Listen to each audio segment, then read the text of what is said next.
Cosmic wheel അഥവാ cosmic ചക്രം ദേവന്മാരുടെ സിംഹാസനമായി പണ്ട് കണക്കാക്കിയിരുന്നു.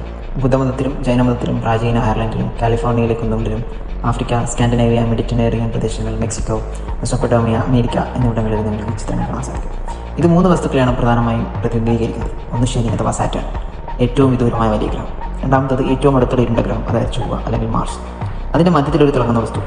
ഈ 3 വസ്തുക്കളുടെ ഊർജ്ജം ഭൂമിയെ മുഴുവൻ സ്പർശിച്ചു എന്നാണ് പണ്ടുകാലത്ത് ഈ ഒരു കോസ്മിക് വീൽ കൊണ്ട് ഉദ്ദേശിച്ചത്. ഇലക്ട്രിക്കൽ എഞ്ചിനീയറായ വോൾഫ് തോൺഹിൽ ഡേവിഡ് ടോൾബർട്ടിൻ്റെ ഒരു പ്രഭാഷണത്തിൽ കോസ്മിക് വീൽ കണ്ടപ്പോൾ അതവന് പെട്ടെന്ന് തന്നെ തിരിച്ചറിയാൻ സാധിച്ചു.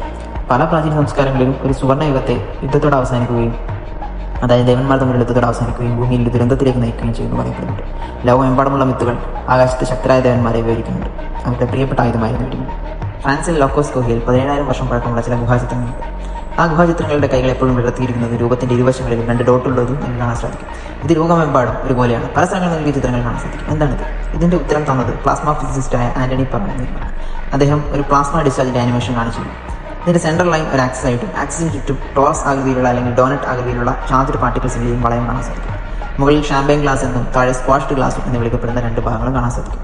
ഇതൊരു പ്ലാസ്മ ഡിസ്ചാർജിനെയാണ് സൂചിപ്പിക്കുന്നത്. ഒരു നിരീക്ഷകനെ ഈ ആകൃതി ട്രാൻസ്പെറൻ്റ് ആയിട്ട് നമുക്ക് കാണാൻ സാധിക്കും. പക്ഷേ പ്ലാസ്മ ഏറ്റവും ഡെൻസർ ആയിട്ടുള്ള സ്ഥലങ്ങളും അതിൻ്റെ ഇരുവശങ്ങളിൽ നിങ്ങൾക്ക് കാണാൻ സാധിക്കും. അവർ ഇത് രേഖപ്പെടുത്തിയിരിക്കുന്നതിൻ്റെ കാരണം ചിലപ്പോൾ ആ കാലഘട്ടത്തിൽ അവർ ആകാശത്ത് ഒരു ദേവനെ പോലെ തിളങ്ങുന്ന ഒരു വലിയ വസ്തുവിനെ കണ്ടിരിക്കണം, അല്ലെങ്കിൽ ഒരു മനുഷ്യ രൂപത്തിൽ ഒരു പ്ലാസ്മ ഡിസ്ചാർജിനെ ആകാശത്ത് കണ്ടിരിക്കണം.